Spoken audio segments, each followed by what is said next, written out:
Okay, we're gonna finish the evening, the afternoon strong. I see some debate coming up. We have three fantastic panelists to discuss packaging and its content. When you will look at the carbon footprints of a bottle of wine, we know that up to 40% of the carbon footprint of that bottle of wine comes from packaging. So, when climate change is always two parts, one part is mitigation. How do we reduce the CO2 emission? And of course, how do we adapt? So if you want to reduce your CO2 emission, packaging is a big one.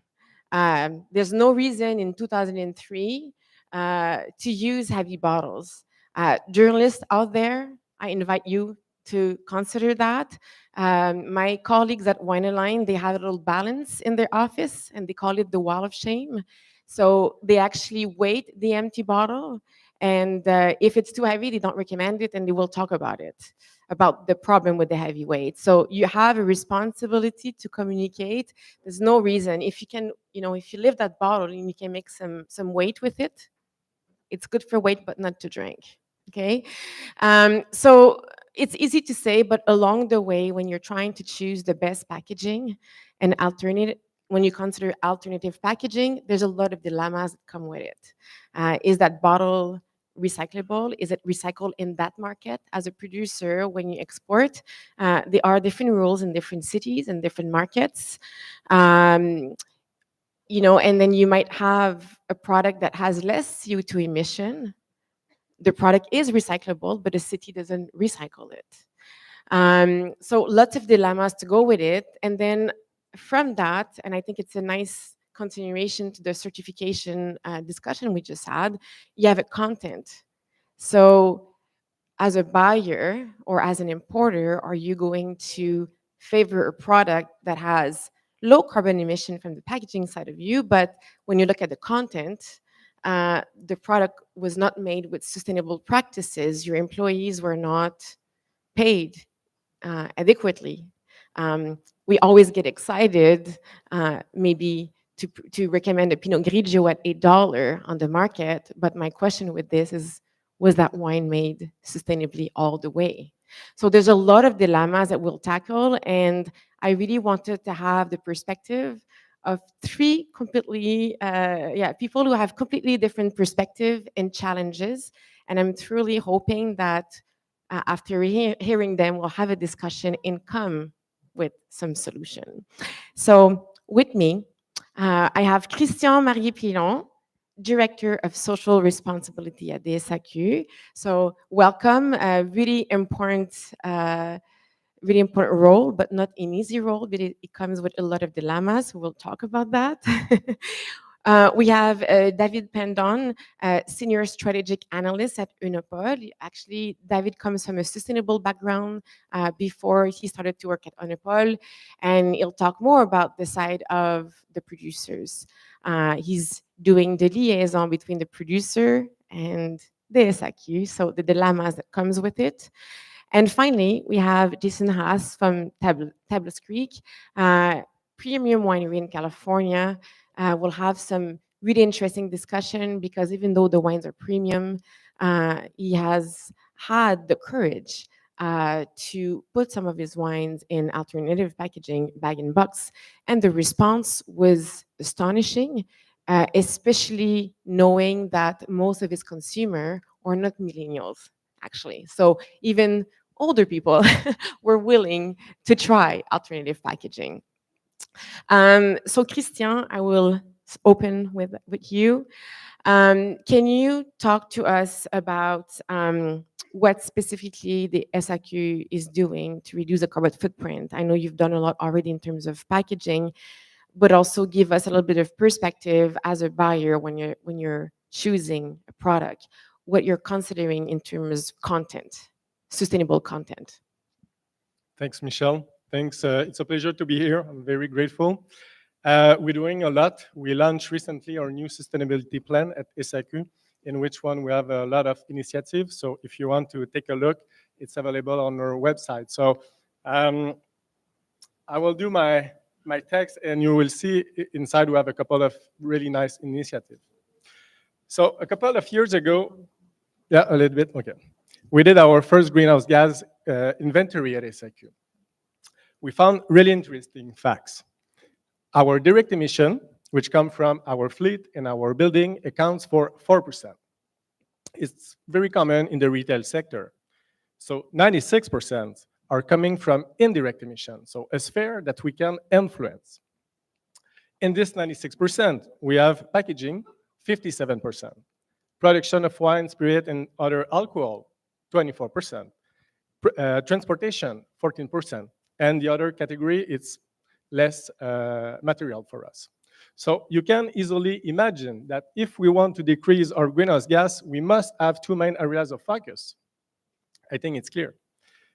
And to set you at ease, I should say that we launched our new sustainability plan recently and our new strategic plan. And it's the third pillar is the decarbonization. So it's include decarbonization for our direct and indirect emission. Now let's begin on packaging. Let's talk on it. So if we want to decrease the impact of packaging, we must consider three major factors: type of energy use, eco-design, and type of materials. So let's go a little bit further on these three factors. Type of energy use. The production of a packaging of a container is the step with the greatest impact in the entire life cycle. So using renewable energy could be a game changer, but it's difficult to obtain this information for a supplier and for us also. So it's difficult to verify. Eco-design. Eco-design is the way that you conceive your packaging. So you try to have the less footprint as possible. Eco-design is the weight, it's the shape, and the use of recycled content. So the weight, you already said, it's not synonym of quality. Lighter is the packaging, the less impact it has. It's clear. The shape can reduce the space needed for a case, for the bottle in a case, and also can increase the number of cases per pallet. So for the transportation, it's a huge reduction. It's very good for logistics. The use of recycled content enables to build a better circular economy locally. This is really important. It's avoid extracting virgin resources. Also, it can reduce by more than 20% the greenhouse gas associated. So for plastic and glass, almost. Type of material. Different type of material have different impact. Recyclability, for example, for a product with just one type of material, usually it's recyclable, usually. If you have two or three or more materials, it's just going to the landfill. So we have to evitate this type of packaging. If you're looking on a continuum, for the product will have the most impact on climate and the one will have less impact. So you will have traditional glass, PET, so plastic, you will have lightweight glass, aluminum, and a little bit further you will have pouch, bag-in-a-box, and cardboard. A lot of people know that, but when you go in a store, usually what you're looking for, or what are you looking? It's glass. Often heavy glass, traditional glass. So after we learn on these factors, we face some issue. We sell around 80% of our product in glass bottle. So if we want to decrease our greenhouse gas, we must have more lightweight glass bottle and introduce more alternative packaging. But are our employees have enough information to fight against negative perception on alternative packaging? And are our employees and suppliers are ready to do change of packaging?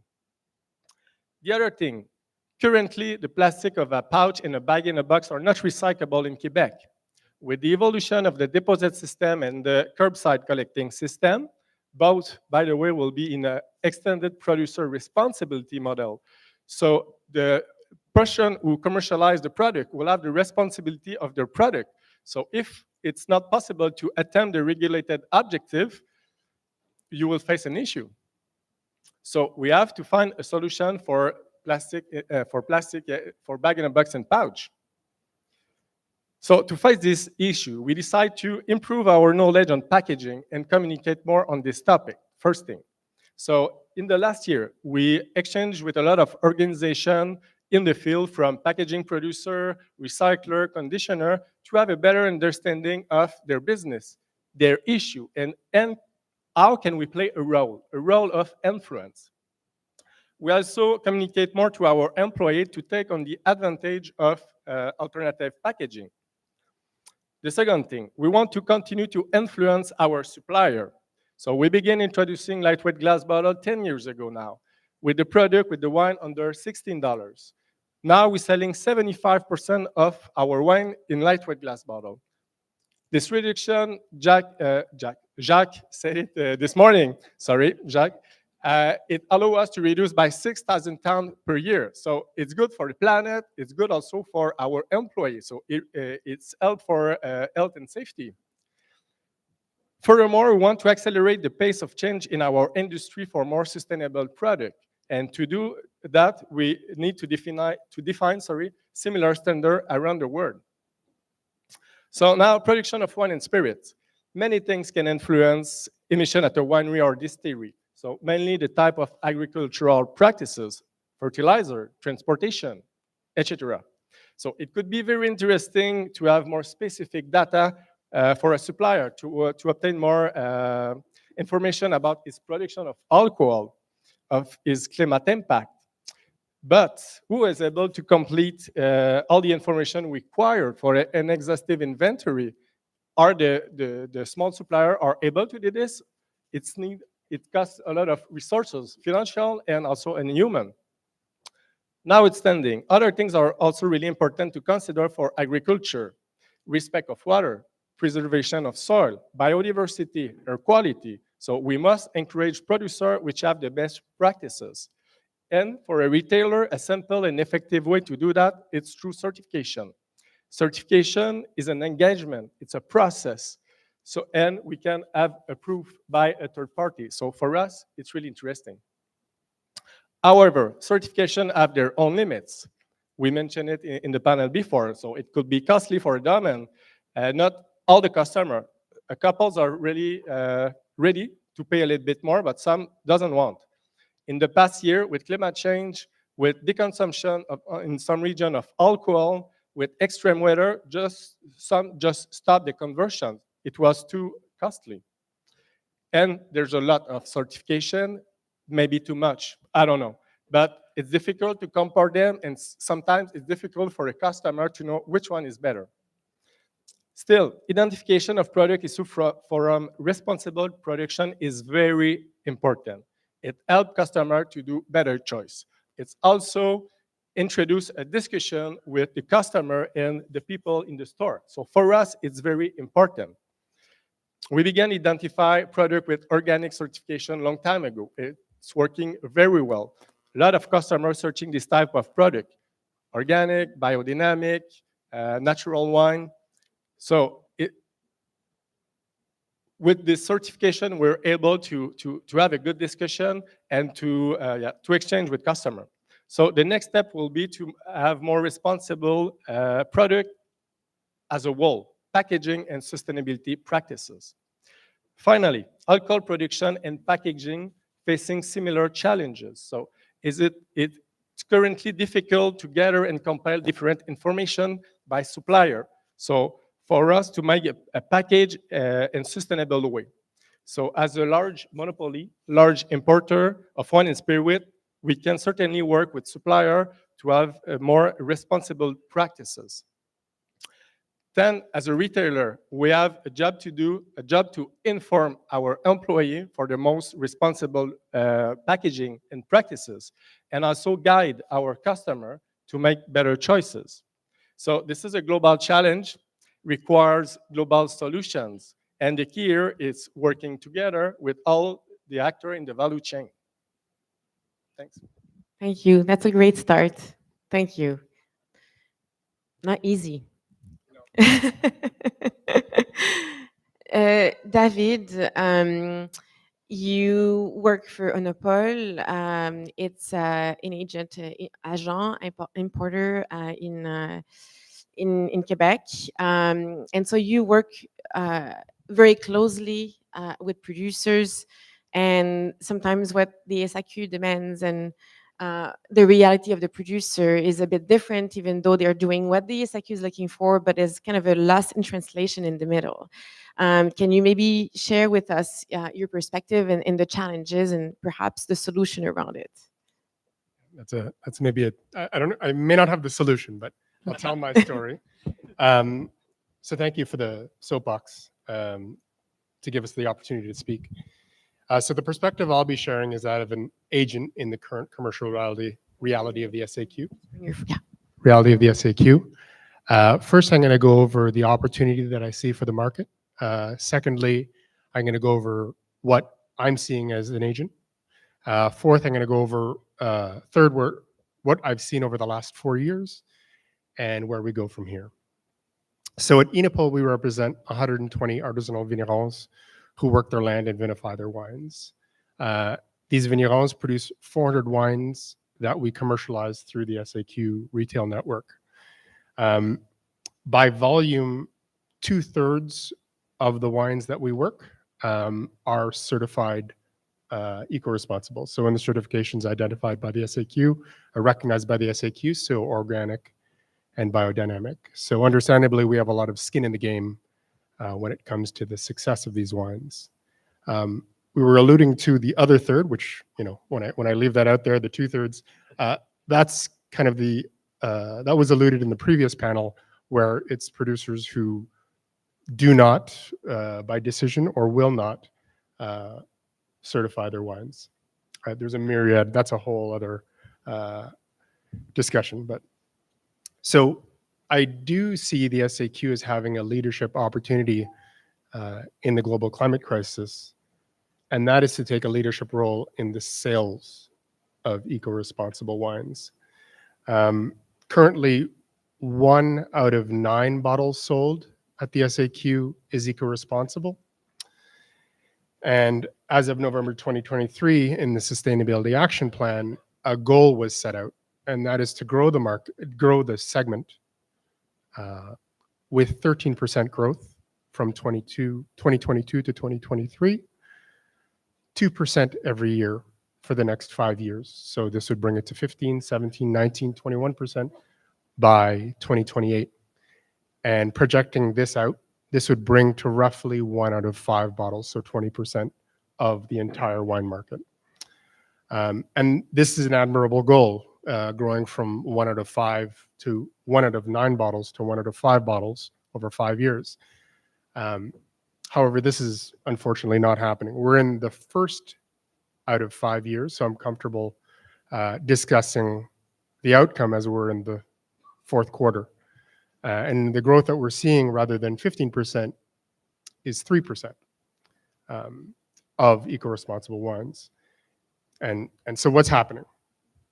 You know, it's often discussed in Quebec media if the SAQ's role extends beyond simply profit maximization, you know, acting as a cash cow for the Quebec government.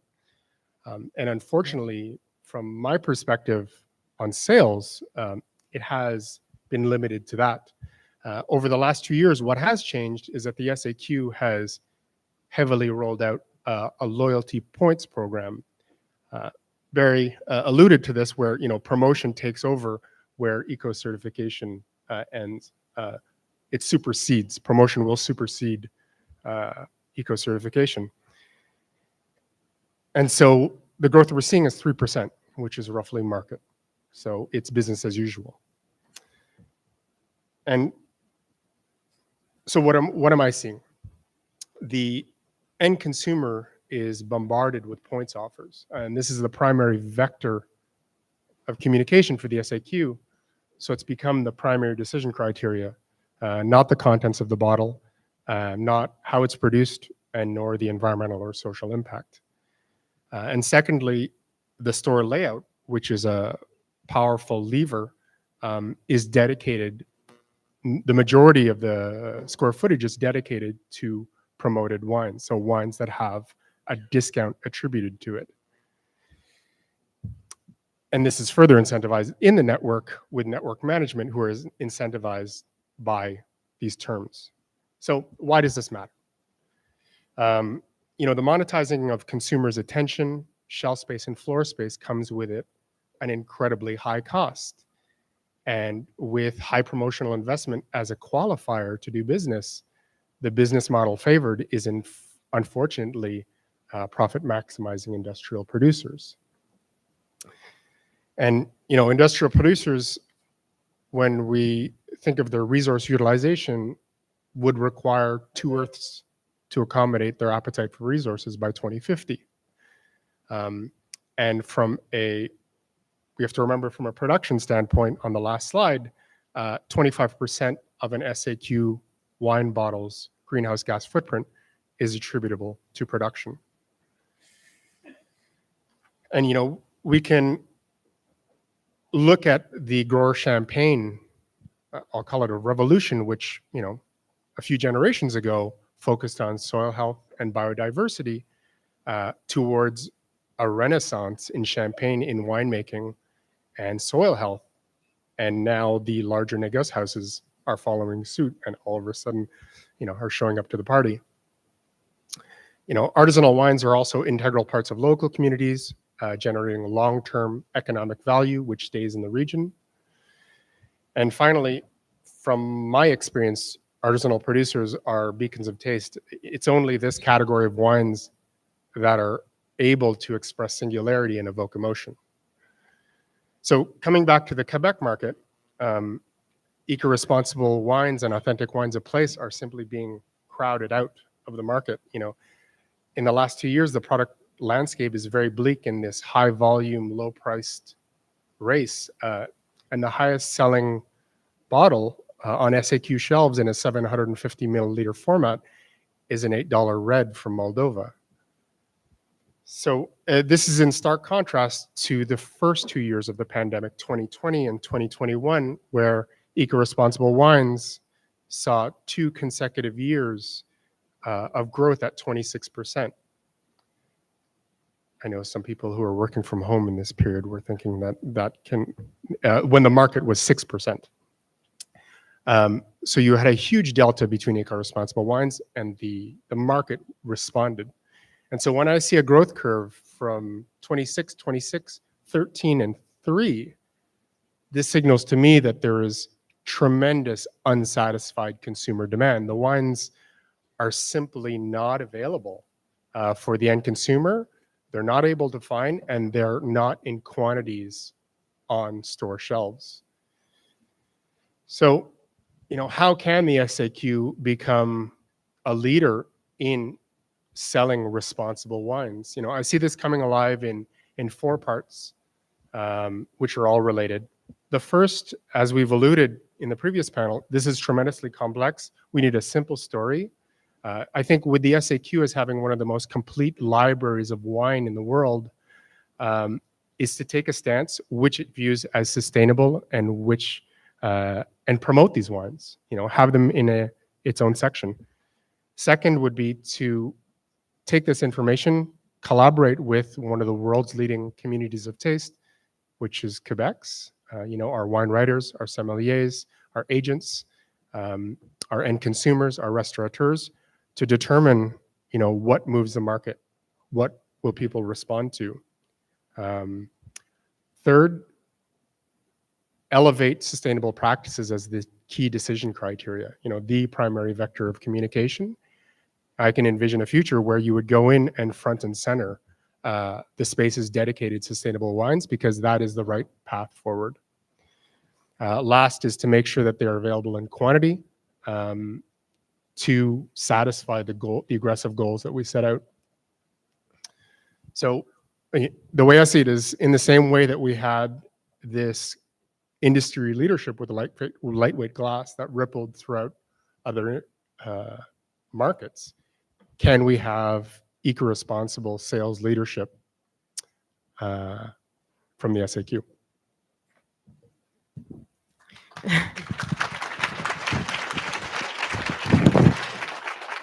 I want to go to Jason, but I almost feel like you have to answer now. If you, do you want to think about it a little bit?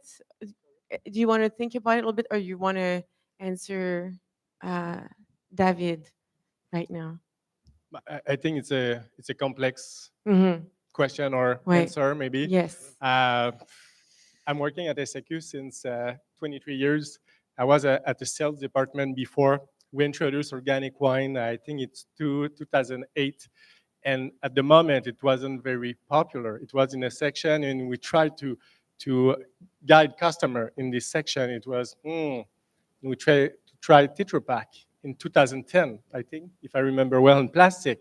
And the customer are not ready yet to try these kind of products. So I understand what you're saying. We have different type of clientele, and our role is to guide our different clientele at what are they looking for. We try by our wine counselor, by the product, by some initiative that we're doing on the web, on the mobile, on the offer to to to try to see maybe a large scale of product for different customer. So tomorrow we can be have just organic wine or eco-responsible wine. I think we have to try to work with the supplier that we have to have better practices.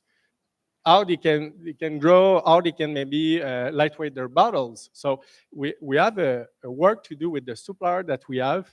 We also have a work with our employees and also with the customer to guide them. So I think we have to focus in a way. We have a strategic plan, so for 3 years, but we take a look on 2030. So we want to take some action initiative right now and to say, perfect, we will do some stairs one by one, steps, thank you, just to go, perfect. That's the way that we want to be in 2030. So I understand what you're saying. For the moment, we give some points, and sometimes it's an obligation to have responsible product. Maybe we will increase soon, but yeah. So this is my answer. I think in other industries we're seeing, balanced scorecards, and that enables, well, from a corporate level, to choose initiatives that have equal weight. So, the water and the people, I don't want to say it that way, would have the equal weight because they're both fighting the same fight. And I think with the complexity of certifications, we're having people choose, like, well, do you want fair labor or do you want, great water usage, or do you want organic? And I think, what we've spoken about in the previous panel of really simplifying it down and having the section and being able to buy in that section with good conscience. There's a tremendous malleability in our market. When I started in wine, we were the only non-declining market for port globally because we were a young wine market. And the SAQ has tremendous marketing and commercialization strength to guide this market. I mean, it's also a monopoly. Touché. But I think that if that vehicle gets behind, responsible wines, And I'm sure Christian's going to have to say something about that, and I'll go to this, and I'm not forgetting, but I feel like this had to be sorted out before we went on to you. And going to have a lot more questions for both of you, but you're talking about having a section dedicated to sustainable product. I know for a fact that the SAQ is working closely with the Systembolaget. Systembolaget is a monopoly in Sweden, and they're a bit of my hero. I've been following what they do for a long time. And when you get out here, just go on their website, and you will spend a lot of time just on their website. And they did a fantastic job at communicating to consumer and educating consumer to sustainable products. So when you walk into a store, you know exactly where to go if you want a sustainable product. And they have evaluated, everything that entails, even though there's dilemma within that. So I just wanted to say that I know that's Christian is your hope to go there. You're talking to the system. I know you've been in dialogue to go that direction, correct? Yes, exactly. If we work together with Sweden, you mean? Sorry. Yeah, exactly. Yeah, exactly. Yeah. We are a group with it's NAM, Nordic Alcohol Monopolies, and we're working with them since more than a year now. So, and my colleague Ines and I went to Sweden and Finland recently to talk on discussion, to have a common roadmap also for different kind of product. how can we integrate more responsible practices. So yes, we're working together. So they have identification on their shelf for different product. It's not in a section because is it working well? Yeah. Okay. We tried it in the past with a special section, and some customers just didn't go in the section on the shelf. So now we have kind of mica green on the store. So you can go everywhere in the store and find this kind of mica for identification. So we tried it in a section. It wasn't really successful. So this is why now we're working this way. I mean, if we were to talk about Oenopole, they state, I believe it's Alco or Oenopole, one of the Nordic monopolies, they distinctly state that they exercise profit limiting rather than profit maximization, because I mean, there's a whole backstory behind that. And you know, for us, for Quebec, it's a priority. So 50% of the promotional investment is subsidized by the SAQ for Quebec products. You know, could we have that same lens shifted towards sustainable products? Because it is a key priority for the monopoly. It's not off the table. And, you know, Barry was alluding to that, that question was alluding to, like, could we have different markups for different categories of products? Those who are playing well get a better margin.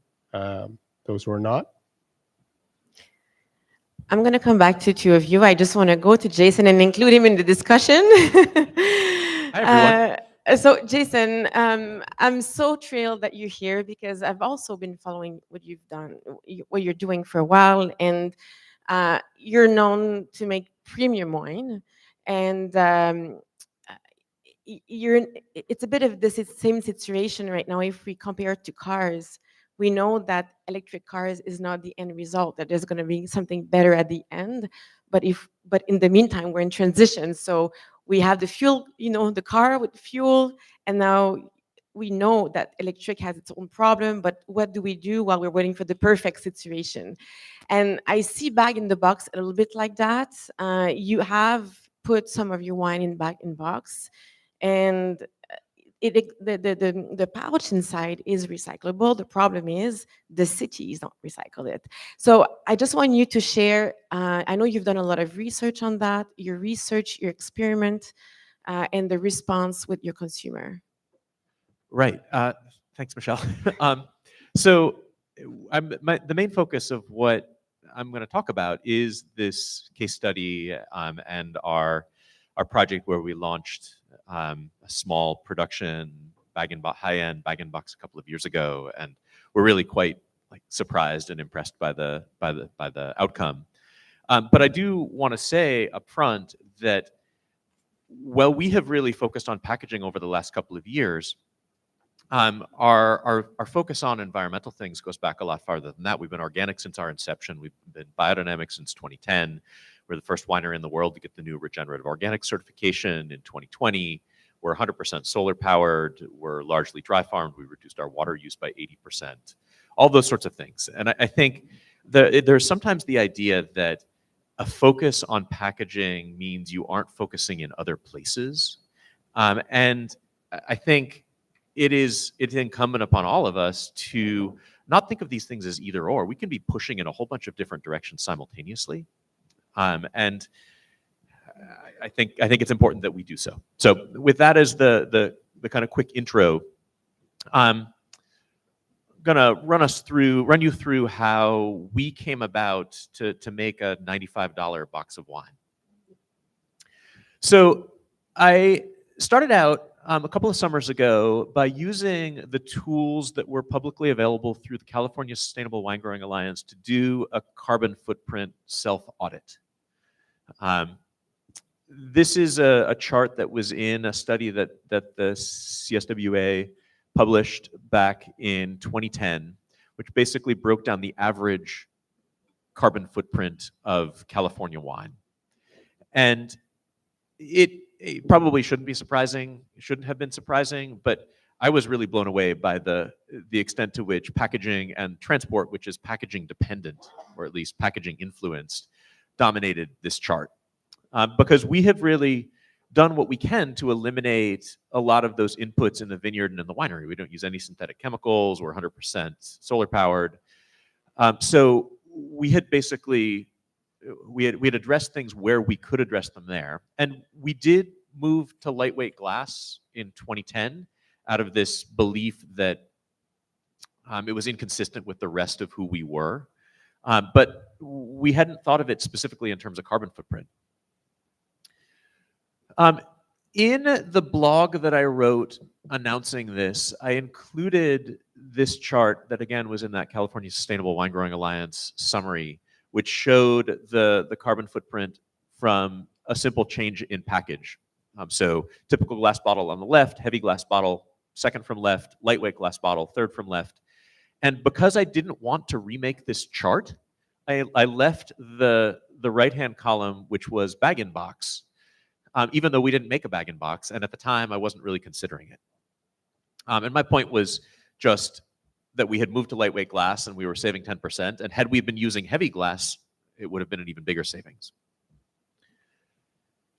We have, as I mentioned before, this is not the first thing that we're doing in terms of packaging. We did move to lightweight glass. You can see we have a custom mold that we were able to get made with lightweight glass back in 2010.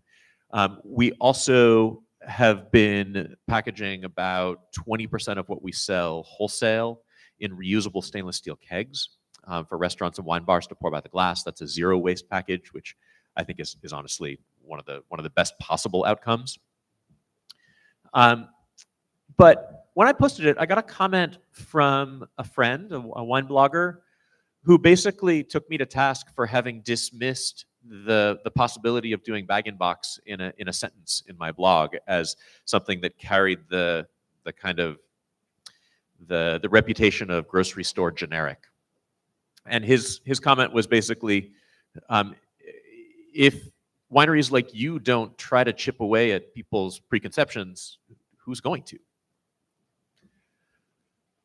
So I thought about his comment for a while and decided he was right.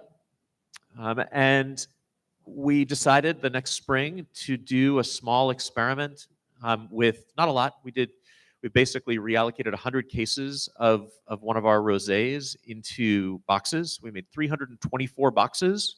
I wrote a blog going through why I thought it was the right thing to do, and this was scheduled to go. The blog was published about 10 days before we were ready to release the wine. And this is the stats of the blog. That spike is the day that I published it, the next day. This is typically an Instagram will get 300 or 400 likes and a dozen comments on a post. Bottom right-hand corner is what is this post. Same thing, posted on Twitter, 80,000 impressions. I mean, clearly we'd touched a chord that was out there, ready for this. And I was not expecting this. We ended up with stories in everything from Wine Searcher to the Rob Report, talking about luxury things generally. New York Times, Decanter. I wasn't the only one. There's so much interest out there in packaging which has a better footprint that the opportunities are significant to pushing those boundaries. And the net result was I thought we would probably sell out in about a month. I was hoping we would sell out in a week. And instead we sold out in 4 hours, and I got to spend the next week responding to frustrated wine club members who weren't sitting by their computer and were bummed and they missed it. It's worth noting we did not try to sell this in wholesale to start. We just reached out to our mailing list. And as Michelle noted, these are not normally boxed wine consumers. I can't even tell you how many people I had come up to me to say, so this is the first box I've ever bought? For me, the conclusion was that very often we're not giving our customers enough credit. Customers are more willing, if you make the case and you back it up with good reasoning, they are willing to try things that they haven't tried before. And it's worth noting that we weren't just making the case on carbon footprint. That was one piece, but we also talked about the fact that it stays in a box, it stays fresh longer when you open it. People can have it open in their fridge for 2 months and it's still good. It takes up less space in storage. It weighs less to move around. So we're talking about it in terms of utility to them, as well as them having the opportunity to do something which we thought was supporting something that was good for the broader cause. And we've sort of taken this bit by bit. We increased the production by about 3 times last year, so in year 2, to try to figure out how we could scale the production side of it, because that's the hardest thing at the moment, is that there's not mobile box filling lines the way there are mobile bottling lines for relatively small lots. But we think we've ironed a lot of that out, and this year we're scaling it up a little bit more, basically doubling again and releasing it in to 5 distributors for small wholesale lots in the United States and 1 export market. So my conclusion is basically that there are opportunities in being early into the space of alternative packaging, and there are real rewards in making that case to your customers. And what do you answer when people say, well, the pouch is not recyclable, or it is, but It's the city don't theoretically recycle? recyclable. Exactly, it is. They just that the cities, I know that in Montreal they don't recycle it. So you buy your olive oil in a bag and box, and the bag tells you it's recyclable, but it's just the Right. city doesn't recycle. So what is your view on this? We're kind of in that electric car situation where we know it's not perfect. What do we do with that? Well, I would say that any single-use package is suboptimal. I mean, the best is a reusable package. So for us, for wholesale, that's kegs. There are a couple of different bottle reuse programs that are trying to get up off the ground, but there are big logistical hurdles in the way of that. But the reality is that glass recycling isn't very good in the United States. It's not very good here either, from Yeah. what I've been able to learn. Everywhere, actually. I mean, there's a few European countries that do it very well. Overall, the EU is at about 70%, which is pretty good. The United States is at 31% of glass actually being recycled. So what you're doing by moving to bag-in-box is that you're choosing to trade out roughly 4 pounds of glass, of which only 30% is going to be recycled, for 4 ounces of plastic, which is a major savings in the amount of energy it takes to produce it. I don't like that we're causing the creation of plastic. We've eliminated plastic in so many other pieces of our business, but at the moment, the energy use is so much lower, and the weight that you're producing, which therefore translates into transport costs, is so much lower that it's an option that I think you have to consider. In your case, it's not all of your production. It's just kind of managing different packaging and overall reducing your CO2 emission. Which Yeah, is, I mean, we're trying to look at packaging in lots of ways. I mean, we're not moving everything we do to bag-in-box. That'd be ridiculous. I mean, we make wines that we hope people will age for decades, and bag-in-box isn't going to allow that. So, but I think it can be a piece of a move to a less carbon-intensive present, without being the perfect solution. So that leads me to a question for all of you. In that road of wanting to be carbon zero and promoting sustainable product, whether you're a large producer or a small producer, because I do believe that you can be a large producer and be sustainable, and you can be a small producer and be sustainable. There's a lot of dilemmas. We're talking about lightweight bottles, but I have a friend of mine. She lives in South Africa, and she doesn't have access to lightweight bottles sometimes. So now she has to order a lightweight bottle from very far.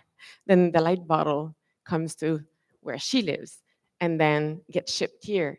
How do we fix this? Because it's not sustainable, even though we feel good, because at the end it's a lightweight bottle. If we trace that circle, it's not actually maybe in that case the heavyweight would have been more sustainable. Then how do we solve this? How do we on a road of transition? How can we make sure that a producer, um, we talked about organic. I see an organic producer who has no cover crop. He's compacting his soil. He's using a heavy bottle. In my mind, is nothing but is not sustainable at all. But yet he has a certification, and we know producers like that. So how has buyer, as importer, and from a producer point of view, can we solve this, and can we make it easier so that the right product get into the hand of the consumer? Any ideas? I mean, one of the main ways is we have a very rigorous producer code of conduct of who we represent, who we decide to work with, who we decide to marry and work with. And consumers can feel very confident when they buy a wine from us that we've done the homework. So, this overdependence on certification, well, it opens itself up to this, rat's nest that, we've heard a lot of anecdotal stories where it just doesn't work. Some producers who are enjoined to buy a particular brand of copper to get the certification. You're like, this is wacky. I think that's for us, that is a way that we've worked it. Where have you established? I'm just curious because I know in important the States they have established a code of conduct and they go and visit to make sure that everything is there. Have you done that? It's not public. I mean, we don't publicly have our code of conduct, but we have an internal set of things that we're looking for. Yeah. So that's not a perfect solution, but I think something along those lines could be adopted by a large retailer where they're doing the hard yards of thinking for the consumer to say, well, it's not perfect, but at least it's on the path, and you were alluding to the electric car. With energy, it's kind of one of these things where it's all hands on deck. You can't say, well, I'm not going to do this. It's like, well, all the energy sources that are renewable are valid, and let's all agree that this is the way forward rather than cutting up the market to see who's going to win.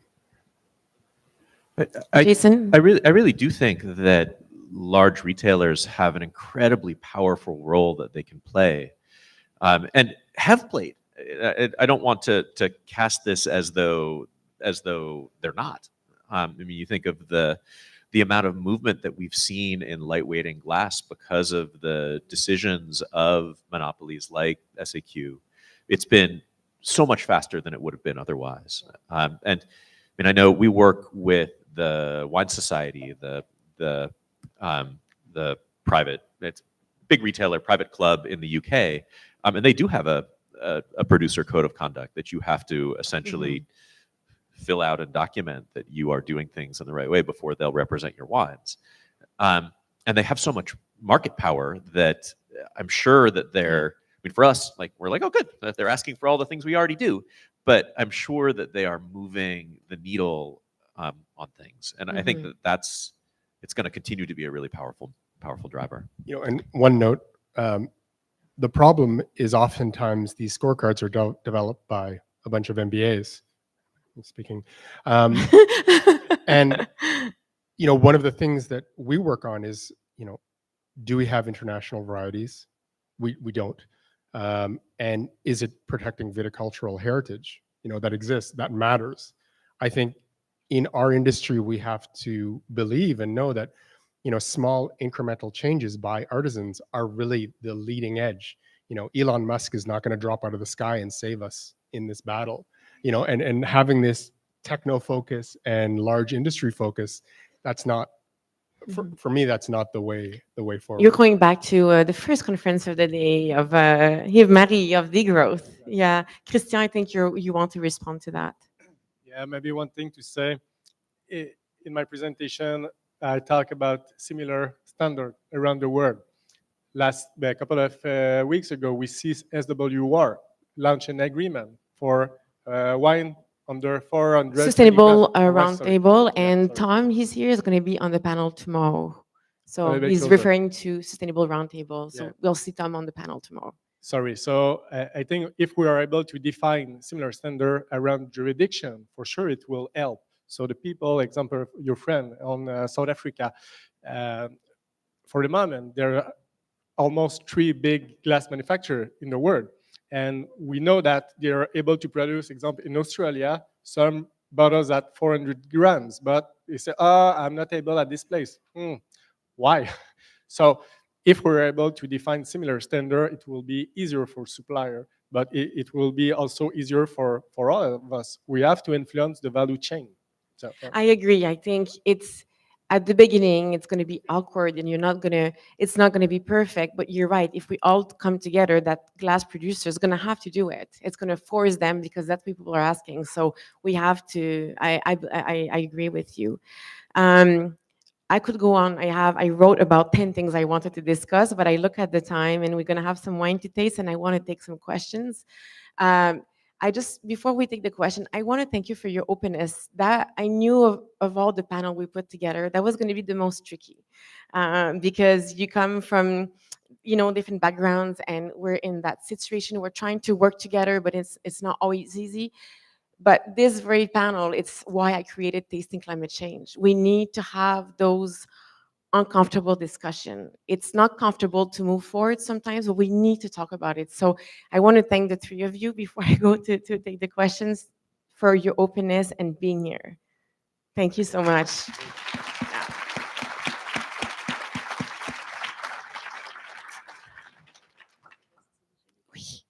Wait. So I would love to take some questions from the audience. We have Jackie right there, Blisson, raising your hand.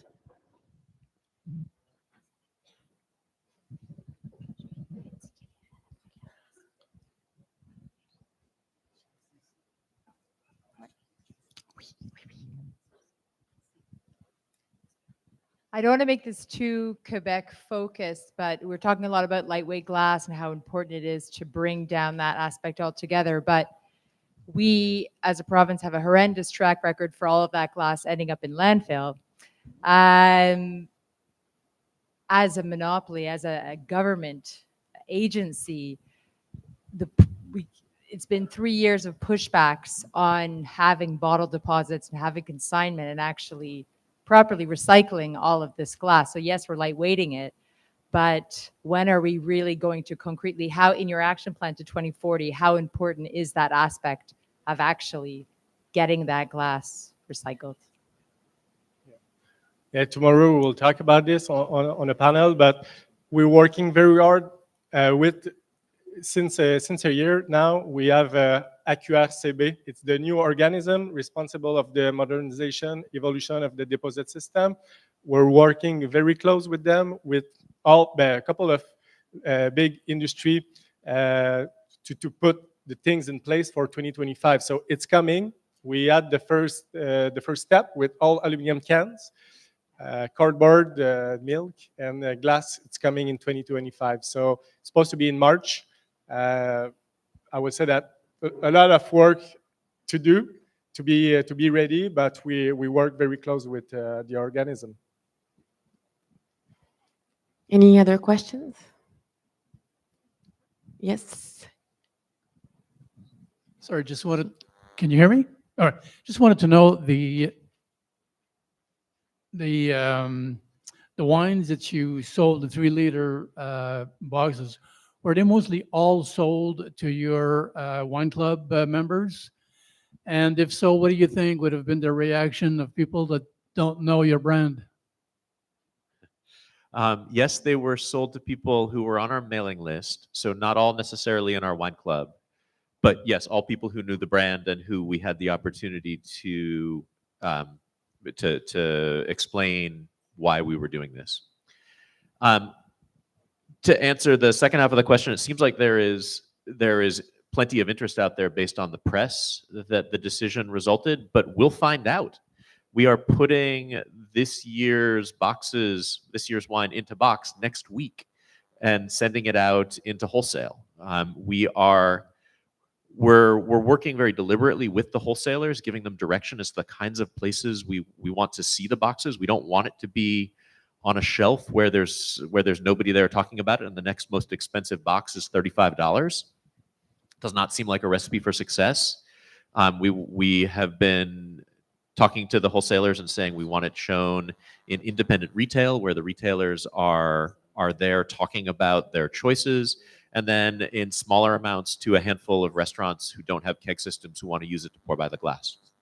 And we're only working with wholesalers who we believe will both understand and agree to market it in those ways. So we're trying to leverage that network of people who can be out there telling a continuation of the story as to why we're doing this. I don't yet feel like having a box on a shelf near $100 when there's nobody there to talk about it is likely to to set it up for success. I think that Christian also has a question for Jason. Yes, I have a question. In your certification, you're certified ROC, Regenerative Organic Certified.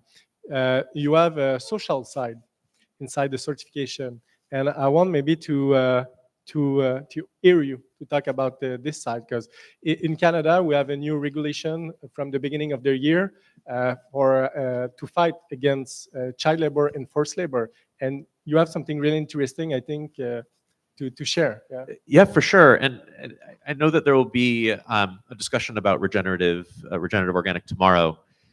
But there are 3 pillars to the regenerative organic certification. One is soil health, which basically starts with an organic certification and then builds onto that a lot of the soil health pieces you would expect from biodynamics, reduction in tillage, fostering of microbial activity, and all of that. The second pillar is animal welfare. So if you have a working flock of sheep like we do, they have to be treated well. And then the third pillar is a farm worker fairness pillar, where everybody who works has to, first of all, you can't be using any forced or child labor.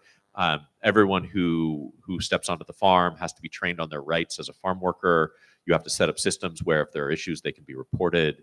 And then as you move your way up to the gold, silver, and the gold levels, you're required to either be working towards or to have actually be audited and show that every worker who works even for a single day on your property is paid a living wage for where you are, as calculated by the MIT International Living Wage Calculator. So it's one of the things that we really loved about that certification is that it was so comprehensive. It wasn't just looking at what you were doing, what you were putting on your soil. It was looking at that, wasn't allowing you to get by saying, "Oh yeah, I'm sustainable-ish," but also addressed the things that were outside of what organic and biodynamic addressed in that human responsibility and animal welfare pieces. Thank you. We have time for 2 more questions. Hi, here. Wait, Here. I don't see anything with the light. So, It's okay. I was wondering. I'm sorry, what's your name? Audrey. So And- I was wondering, coming back to the bag in a box for higher hands wine, what do you think is the responsibility of producer of higher hand wines to produce other form of packagings to change the stigma of wines like this, like what you're doing, so people will be more prone to buy it instead of like looking at that like it's just grocery wines? And so that's first a question as producers, but then the question goes to the retailer, like SAQ, like would they be inclined to, sell those wine as well, even if, there's a step there to make so people really accept those wine and be there to buy it? It's a hard question. I think that there is an obligation as a producer to be looking to minimize the negative impact of your choices and maximize the positive impact of your choices. I think different producers will find different ways to solve that. But I think of it as an opportunity more than an obligation. It's just looking at our results. I mean, one of the first things that happened is we got a call from the U.S. national buyer of Whole Foods saying, "How many of these can you make? Can you make enough for us?" And we couldn't. We had to say no. I mean, we have not figured out the logistical side well enough to commit ourselves to a national program like that. But I think opportunities are there, and I think there are real opportunities to being early in the game to this, because it does set you apart. And I think that both the consumer climate and the wine media climate has never been as focused on sustainability as it is now. And that means that there are opportunities that there never were up until now. Thank you. We have someone else. Hi. Yes. C'est Tuan, ouais. Question for the SAQ. Pour moi, Can you say I'll maybe your switch to- name and what you do? yes, Cézanne, I work at Oenopole, actually. Thank you. In the idea of your plan, where we have, my question is there education also part of the SAQ's plan, knowing that the conseiller is the direct contact with the consumer? Is there already a project to educate? If we're talking about content, we're talking about certifications, we're talking about, like right now, learning about regenerative agriculture.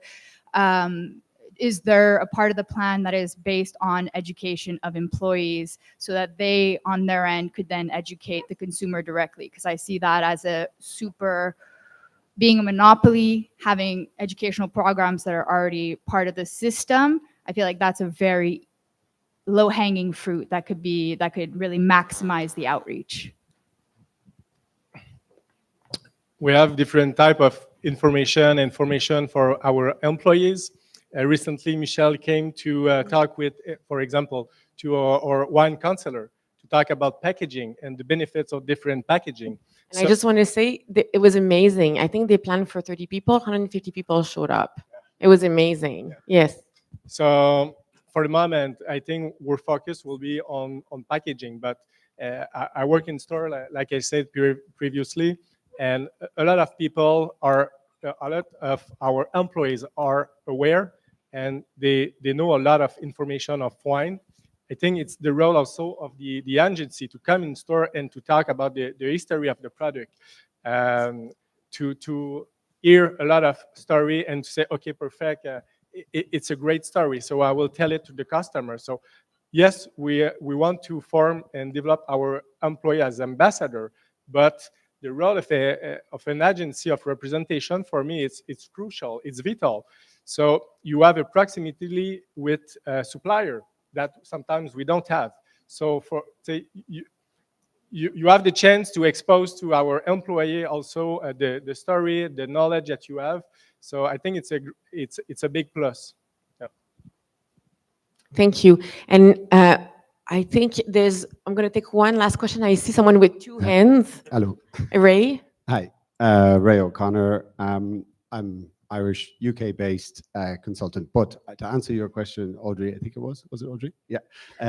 About what can producers do to drive forward or remove the stigma around box wine. Just as an example, I thought I'd share. So for the past 10 years, I worked at Naked Wines in the UK. And we knew we had to do box wine as well. Something we did first was we didn't call it bag and box because there was a feeling, a stigma, as you say, around that. And we just updated that to boxed wine. Basically, we just took control of the description of it. We picked 6 wines just as a planned project, and we all agreed that we wouldn't put any entry-level wine in there. So it's just a sort of, okay, we've moved on from that. It's not about that. And we went to, now remember the UK is a terrible market for pricing. So it's, we put wines at $9.99 or $10.99. That's not entry-level in the UK. And the most important thing is that we put the best-selling wines, the biggest brands, the strongest brands, the brands that own us, essentially. If that brand left, that would hit Naked quite a lot. So we did that across 6 wines, and as an example of one of those 6, the boxed wine rates higher on the website than the bottled wine. And we every Christmas we put out a big Christmas case, a mixed case. You know, it's like the big Christmas bonanza case, and every one of them has a boxed wine, whether it's the white only or the red only. So in that sense, and this doesn't sound as sort of premeditative as it is, but we sort of flooded the market. We with salience, basically. We just put it into everybody's homes and says, there you go, you got it, use it, drink it. And but then the repurchase of that, we could see. So people picked up on it straight away. And then we were able to communicate about that case because we have an unboxing session. And then it's the one, you talk about people coming around and you just have wine on tap. So it's good for barbecues and parties. It's also sustainable for your own selves to drink less, wine in moderation if you want, or you could smash a whole box in one go if you're that way inclined. That's the Irish talking. Yeah. I've never tried it. So anyway, just sorry, I know we're out of time, but just to conclude in terms of a retailer just getting, I don't know, progressing it, putting it out in front of them, but taking control of the narrative by using quality product. Yeah, that's it. Thank you.